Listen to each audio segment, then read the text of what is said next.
short time ago, the United States military began major combat operations in Iran. গত শনিবার যুক্তরাষ্ট্রের president Donald ট্রাম্পের নির্দেশে ইরানে চালানো সামরিক হামলা নিয়ে আমেরিকার ভেতরেই তৈরি হয়েছে বড় বিতর্ক।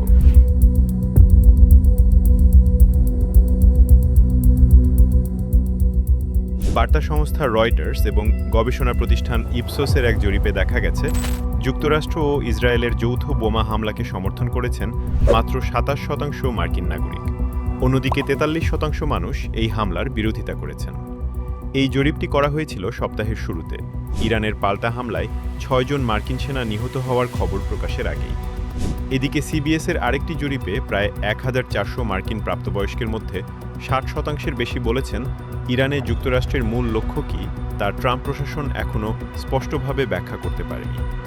এ নিয়ে সমালোচনাও বাড়ছে, কারণ ইরান নীতি নিয়ে প্রেসিডেন্ট ট্রাম্প এবং পররাষ্ট্রমন্ত্রী মার্কো রুবিও ভিন্ন ভিন্ন বক্তব্য দিয়েছেন। ইরান ইস্যু নির্বাচনের বড় রাজনৈতিক বিষয় হয়ে উঠতে পারে, কারণ নির্বাচনী প্রচারণায় ট্রাম্প শান্তির প্রতিশ্রুতি দিয়েছিলেন এবং দাবি করেছিলেন যে তিনি একাধিক যুদ্ধের সমাপ্তি ঘটিয়েছেন। কিন্তু এখন তিনি ইঙ্গিত দিয়েছেন ইরানের বিরুদ্ধে এই সামরিক অভিযান কয়েক সপ্তাহ পর্যন্ত চলতে পারে, এমনকি প্রয়োজন হলে স্থলবাহিনীও পাঠানো হতে পারে।